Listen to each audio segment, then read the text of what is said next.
दिए जाते हैं। ये आपको यहां प्रयोग नहीं करने चाहिए थे। आपने इनकी कमाई को संग्रहित करना है, सुरक्षित रखना है। किसी को आशीर्वाद नहीं देना, किसी को कोई दुआ या बद्दुआ नहीं देना।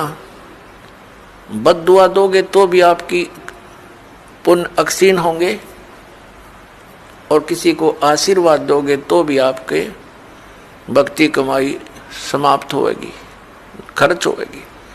अब जैसे कोई एक पहिए से, एक टायर से हवा और दूसरे टायर में भरे, वो कितना बुद्धिमान है।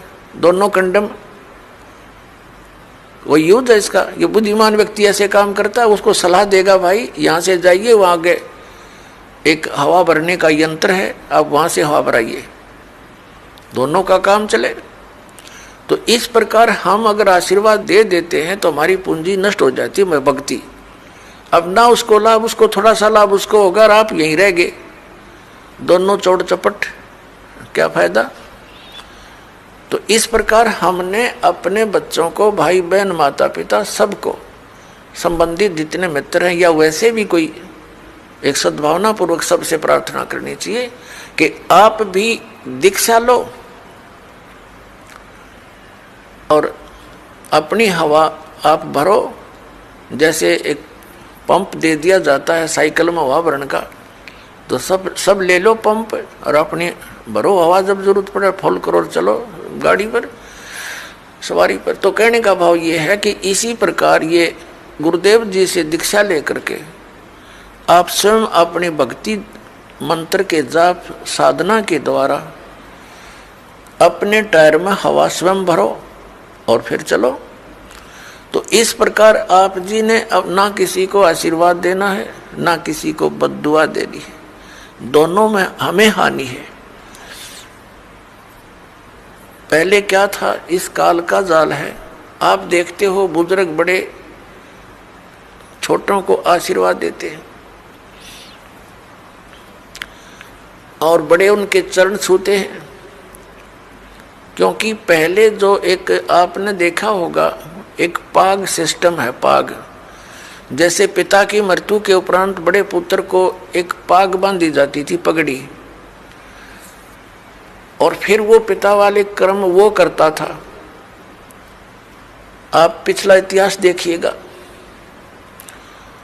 तो उसमें क्या होता है कि वो आशीर्वाद देने वाला अपनी पूंजी नष्ट करता है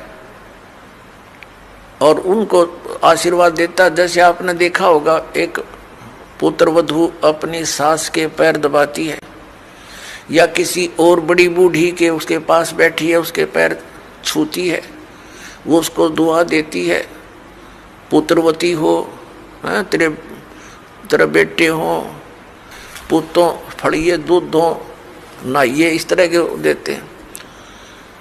तो वो बुढ़िया के पास जो चौनी थी वह तो पुत्र वधू को दे दी, आप खाली होगी, आगे चारदर है ही नहीं। तो इस प्रकार हमने अपनी इस भक्ति को बर्बाद नहीं करना है, ना किसी पुत्र वधू को आशीर्वाद देना है। पुत्र वधू को भी परमात्मा से जोड़ दे, बेटी अपनी कमाई कर और तेरा भी कल्याण हमारा भी कल्याण होगा।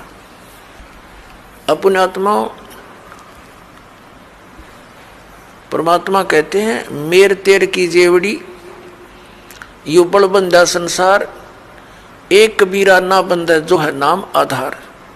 जिसने नाम प्राप्त हो गया, परमात्मा को आधार मानकर चल रहा है, वो इस संसार की मेर तेर की जेवड़ी में बंधा नहीं गा। अब हमने देखी है बुढ़िया किस प्रकार आशीर्वाद देती है। जब पुत्र वधू का उसकी अच्छा मेल सा है तब तो आशीर्वाद दे रही है, तेरे भाई जियो, तेरे भतीजे जियो, और तो बूढ़ सुहागन हो।